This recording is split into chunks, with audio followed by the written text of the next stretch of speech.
Girl and the Dragon. A tale of strength and survival. The fall. It was a cold, misty morning on the mountain of Athrelis. The kingdom of Vintria stretched far below, shimmering in the light of the rising sun. Birds sang their songs, unaware of the dark events unfolding at the summit. High above, on a rocky outcrop, a young girl named Lyra found herself facing the unthinkable. Only 16 summers old, she had been an orphan for as long as she could remember, living in the streets of Vintria. The king, known as Eric the Cruel, had ruled the land with an iron fist, hoarding wealth and power while the people starved. Lyra had seen too much suffering, too much pain. It wasn't until recently that she had been captured by the king's soldiers. A strange prophecy had been whispered throughout the kingdom, one that spoke of a girl born under a rare alignment of the stars who would bring about the fall of a tyrant. Though Lyra had no knowledge of her birth or her destiny, the king believed she was the one. With cold eyes and a twisted smile, King Eric had ordered her death. Not by execution in the square where the people might see and rally behind her, but by something more sinister, an execution hidden away from the public, a silent death that would never be known. Bound and gagged, Lyra was dragged to the mountain's peak. She struggled against her captors, her heart pounding in terror as they neared the edge of a deep well, an ancient structure that seemed to stretch endlessly into darkness below. The wind howled around them, carrying with it a sense of foreboding. Without a word, one of the soldiers shoved her forward. Her body tumbled off the ledge, the world spinning around her as she plummeted downwards. The last thing she saw before the darkness claimed her was the sneer on the soldier's face. And then there was only silence. The awakening Lyra awoke to a feeling of dampness and cold. Her head throbbed, and every muscle in her body ached. She was at the bottom of the well, alive but barely. Her limbs felt heavy, her vision blurred as she tried to move.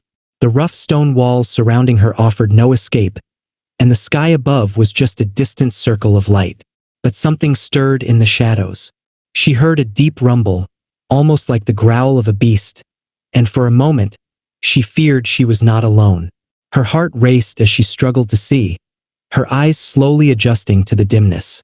Then, from the darkness, a shape emerged, massive, scaled, and powerful. A dragon.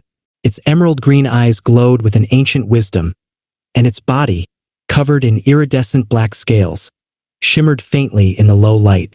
Lyra froze, her breath caught in her throat. She had heard stories of dragons, mythical creatures that had long since disappeared from the world. To see one in the flesh was both awe-inspiring and terrifying. The dragon watched her for a moment, its eyes narrowing as if in contemplation. Then, to her surprise, it spoke. Not in the guttural tones she expected, but in a voice that was deep and resonant, like the echo of thunder.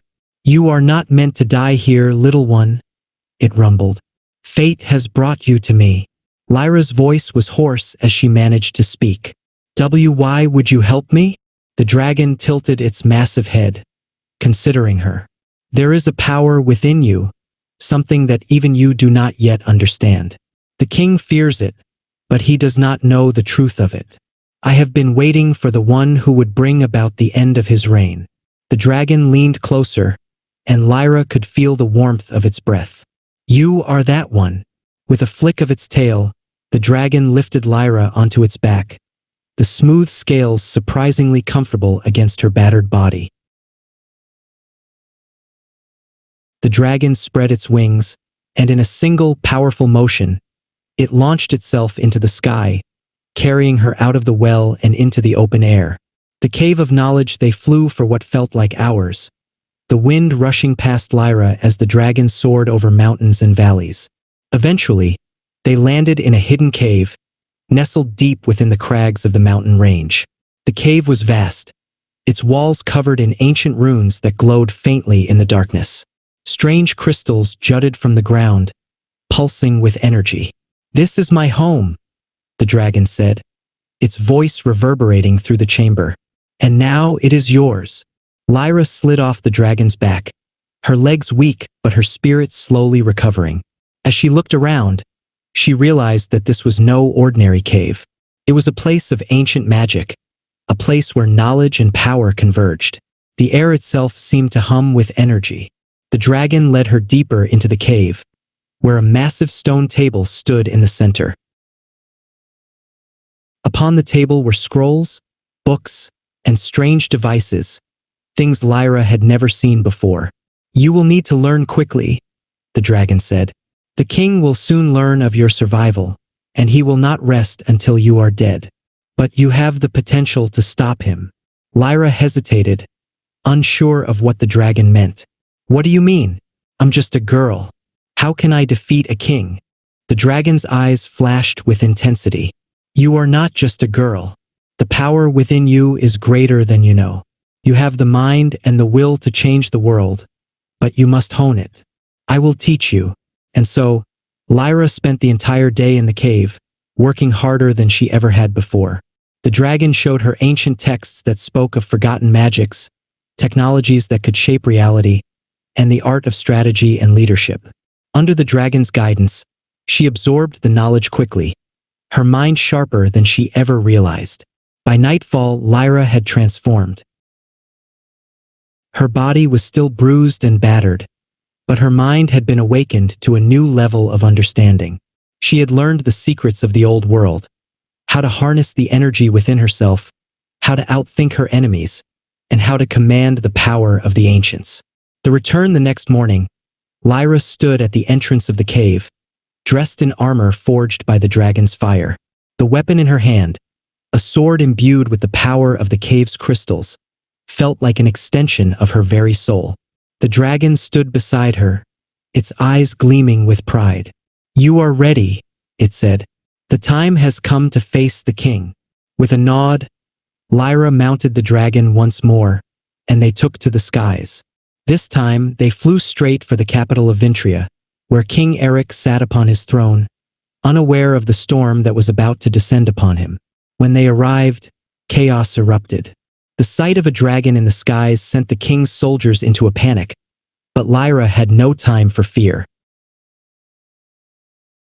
She leaped from the dragon's back, landing in the courtyard with a grace she had never known before. The sword in her hand crackled with energy as she charged through the gates of the palace, cutting down anyone who stood in her way. King Eric's throne room was vast, lined with gold and tapestries that depicted his many conquests. He sat upon his throne, his face twisted in fury as he watched Lyra approach. "So the girl lives," he sneered. "No matter, I will finish what I started." But Lyra was no longer the helpless orphan from the streets. She was a warrior now, and she knew exactly how to end the reign of the tyrant. With a flick of her wrist, she sent a wave of energy surging from her sword, knocking the king back against his throne. He scrambled to his feet, drawing his own weapon, but it was too late. Lyra moved with the speed and precision of someone who had spent years honing her skills, and within moments, King Eric lay defeated at her feet. The people of Vintria would later speak of that day as the moment their kingdom was freed from tyranny. They would tell tales of the girl who had been thrown from a mountain, only to rise again with the help of a dragon and bring down the cruelest ruler they had ever known. The legacy after the battle, Lyra returned to the cave, where she spent another day in quiet reflection. She knew her journey was far from over. There were still many challenges ahead, many more battles to fight, but she was no longer afraid. With her newfound intelligence, strength, and the guidance of the dragon, she was ready to face whatever the future held.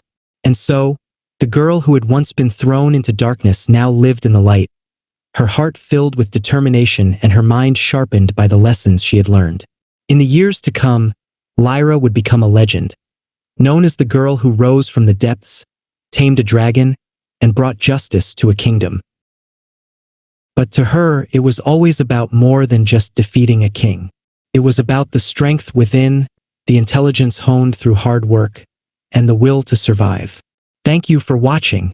If you enjoyed this video and want to stay informed with more insightful content across a wide range of topics, don't forget to hit the like button, subscribe to Wide Scope, and ring the notification bell so you never miss an update. Let us know your thoughts in the comments below, and if you have any suggestions to improve our videos, We'd love to hear from you. Share this video with friends and stay tuned for more valuable content. See you in the next one.